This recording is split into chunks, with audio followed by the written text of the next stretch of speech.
Salut la famille, salut vous tous. J'espère que vous allez bien partout dans le monde là où vous êtes. Je suis sûr que Dieu est là, Dieu est en train de vous protéger et de vous garder. Et je suis obligée de faire cette analyse, d'intervenir parce que Makambo Choko Melabiso et Salami Lelo, il y a 15 heures et Salami Mokolo il y a le 20 mars 2025, Nangonga et 15 heures na Kimbanseki. Ce qui se passe réellement, je dois d'abord mettre le voice pour comprendre exactement ce qui se passe.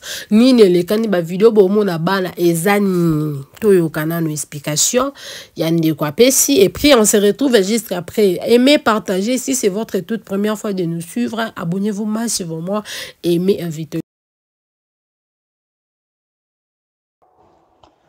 Histoire ya bana oyo natindi ba photo boye salami lelo na 15h na Kingasani na avenue Ndona na numéro 177. Mama ya bana oyo tango azokende koteka, je ne sais pas na zando ou na bitalo. Atike bana bongo basomba loso balamba balia anatanda ya zonga na biloko akolia. Ya mwasi ya mkolo wana ki asombi loso alifani kobomba mbongo ya kosomba mafuta pona kolamba na ngoloso na sucre. Asia cheloso na moto alambi ateka ba voisin ya lopango porte mususu. Asengi mafuta. Ça ce sont ses déclarations. Mafuta na ba voisin wana. Po aya kocha na loso balia na baleki na ye aye bapesi pe ye mafuta aya che na loso. Atie mafuta na loso bana babandi kolia loso mbala moko mafuta échangé loso échangé couleur comme jaune, mais ils avaient déjà mangé. Zokande mafuta oyo apesaki baninga ezalaki na poison na kati. Oya muke wana ozomona alati mwa sous-vêtement ya beige wana ye mutu akufaki ya liboso. Osito kolia loso na kokweya na kokufa mbala moko.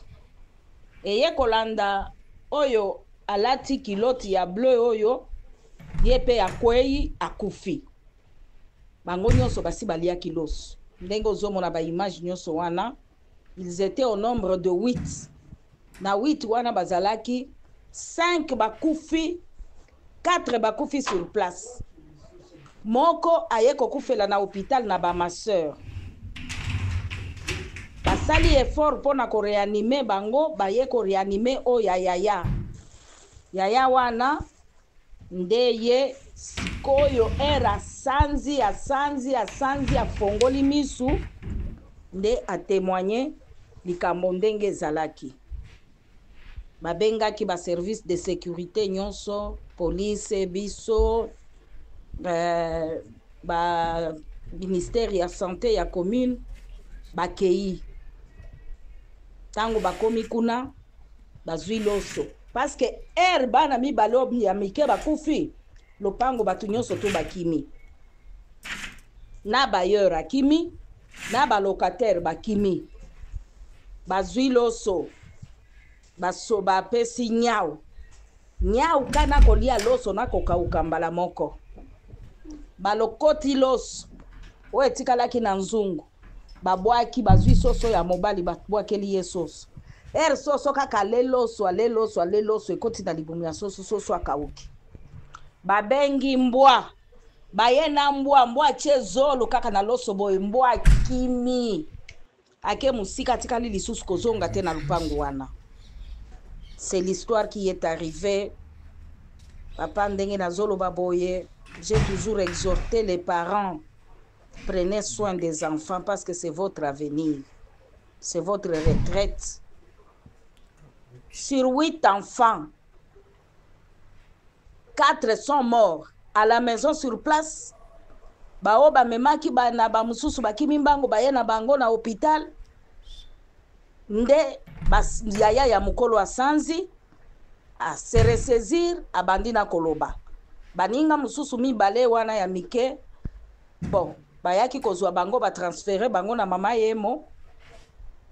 parce que ma soeur koka ki kopesa explication te bapesi kaka ambulance na bajan bainfirmier na bango bake kotika bango na mama yene libembe oyo eza nanu na hôpital kono ya ma soeur jusque là il faut l'état aya bakomi bato ya l'état il faut l'état aya po aya koloba mais les parents n'étaient pas à la maison c'est ça en tout cas ata moninga aza na nyongo na yo okobatela ye te okosenga ye nyongo ata na moi te ata na butu soki okoki ye te yango wana soki eloko ya kolia na ndako na yo eza te yebisaka bana bakangaka motema Nzambe azwa kaka lokumu il a permis mama na bango jusque là nanu pe afongoli misu te tango kaka banda yaki akwei nanu afongoli misu te papa na bango azoloba nanu eloko te toyebi nanu te Nzambe asunga kaka libo. J'espère botu koyoka bino moko degré ya mutema mabe oyo mutu l'être humain mutu Nzambe asala aza nango envers moninga na ye mutu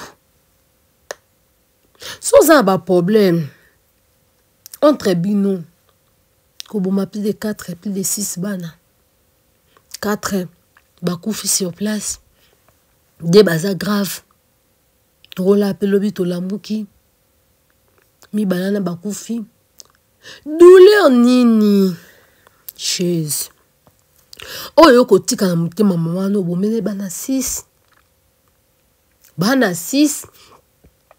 soit disant bwana ba problème est-ce que bana nande boswana ki so bozana lobo wela ki bana ngani ce sont des innocents des innocents basali nini pour que ba mériter tout ça andekolanga cette maman wa pcheli bano poison à cause ya mafuta basenga ki babatia na loso ba maman premièrement d'abord je dois commencer to battre la rabat na biso là on vanda la ba na yo mais ça ne sabana na yo ke soki zate mais ça ne sabana ba mona ka yo moko mama osenga raté mutaza parfait na mokilo azate muto akoka azate mais to sala kana ba to sala ke fort pour que to senga rabatouté de petites choses comme ba mafuta ba mungu et tout je sais que kimbanse que c'est un milieu un peu reculé. Des fois ça se passe au katina ngambo sengi mungu almet au sengi pipi. Mais je ne crois pas que Moutounio soit vendant à Kimbanze kakenda au senga ba mungu na ba pipi pa ba. Tout c'est une question d'abord de l'éducation. Ça ndenge nini yozo boko la ba na yo. Au choc ya modèle bande ko na ngai. Choc ya modèle maman atikali nango na mutema wa za nango a perdre bana na ye. Yaya. So za ba problème na mninga na moi si. Moi na yo singo mafuta, ne donne pas. Dis directement que tu n'as pas ça. Au lieu de yako baby sabiloko mafuta wana uzo pesa bana. Pour que bana na balie ba kufa. Et après na nyoso to tu as gagné quoi? Ozui nini? En tout cas, na osenga na ministre ya justice monsieur Constant Mutamba a ça la peine de mort avec cette dame. Elle mérite la mort. Elle ne mérite pas d'être en vie. Elle ne mérite pas d'être en vie. Non, elle ne mérite pas ça. Pourquoi ces enfants doivent mériter la mort?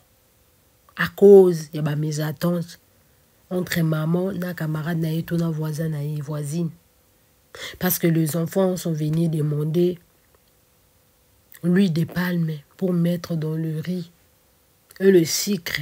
Parce que leur maman a tiqué ki bango, mbongo, basomba l'eau sur le riz.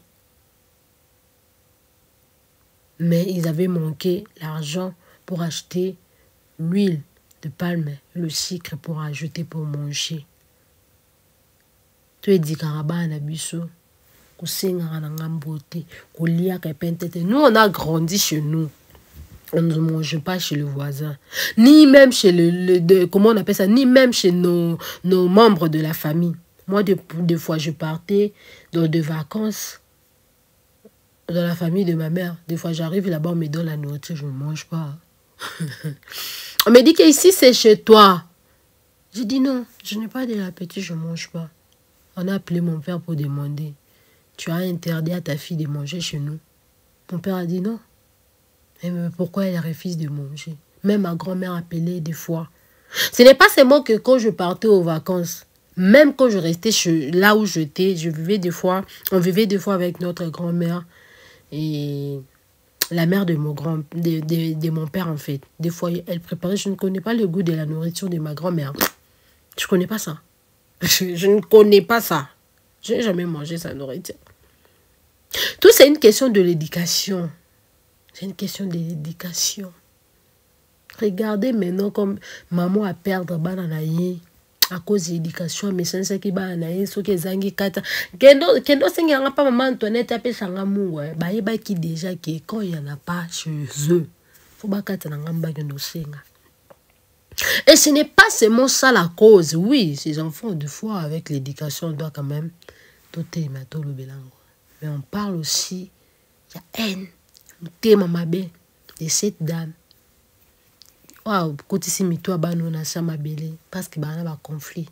Oboma bana muninga. Abomela ki o mutu, conflit ngo boza boela ki musunya mutu, eza sorcellerie, eza nini. Très chers fans de chez Daniela TV officiel, j'ai très mal au cœur. Mon cœur saigne de voir les enfants innocents Bakoufa offert gratuitement comme ça à cause de mes attentes, sa maman la bangona voisine. Ça fait très mal. Ce qui pour l'anga. Biloko wana batila ki bamboa balia ki bakoufa ki balinga ba mekisa ngo maman na lia. Elle aussi elle doit mériter la peine de mort ndenge monsieur Constant Mutamba. Ministre de la Justice alobaki mutu nyoso to sala mbeba. Il faut pas bomber les ni après babo mon ami soit battu tout bana boy très jeunes sont morts batiki mukili juste parce que basinga ki mafuta bachana mulo subalia. Des fois la pauvreté aussi c'est pas mal, c'est pas quelque chose de bien, la pauvreté. Il y en a vie ya luka rozanga ata différente parce que pauvreté za malamte. Potibana na bakati na ngambo. Bago osenga huile de palme. C'est juste parce que bazalaki na ngote. Soki bana na bazalaki na ngobano. Je pense pas que bangaba ke ndolia poison balio. Ça fait très mal au cœur. Et ça fait vraiment très mal. Oui.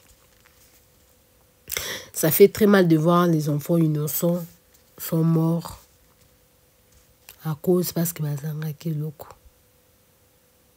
En tout cas, je dis mes condoléances à toute la famille. Puis on nous a dit jusque là leur mère azana azolobate aza a perdre connaissance na mazongité pour éviter zamba bate la maman wana kufa pété parce que yepe so akufi passe kaka.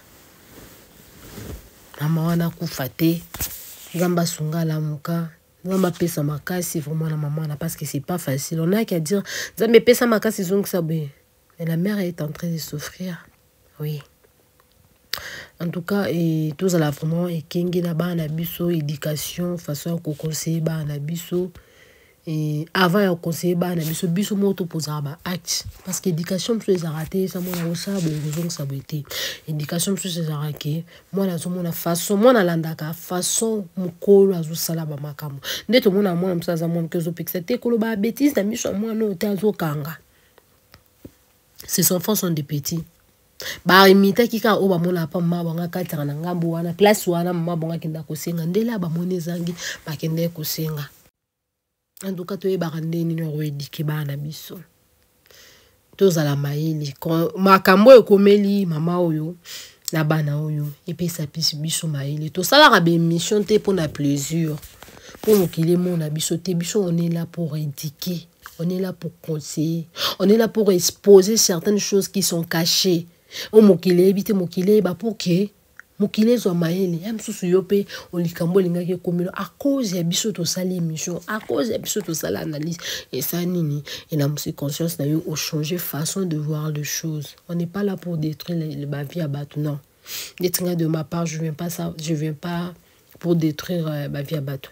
Et je m'excuse pour na bateau batala qui vraiment analyse dans la salle qui a John Kazadi et puis du coup on a vu que je supprimais ça et pour na raison privée.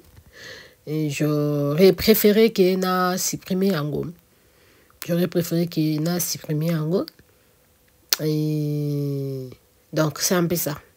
Donc, je me demande, je présente mes esquisses. La bateau peut-être bazaki choqué, bah yo tala ba moni sou image en tout cas, bolimi sabiso et prochainement on va améliorer la façon de faire les choses et pour que Errwana tout ça là qui et zongali sous-sauté. En tout cas, merci beaucoup à vous tous, merci à vous tous au Bozalakawana pour la Rolanda Bisso et chez Denia TV officiel les Akinga Wabino Diama l'international votre humble servante et Samba Bomba Bino abatela mabota na surtout bon week-end on se retrouve demain na numéro 1 sous et ciao, abonnez-vous massivement, aimez, partagez, invitez les autres et likez des gros bisous et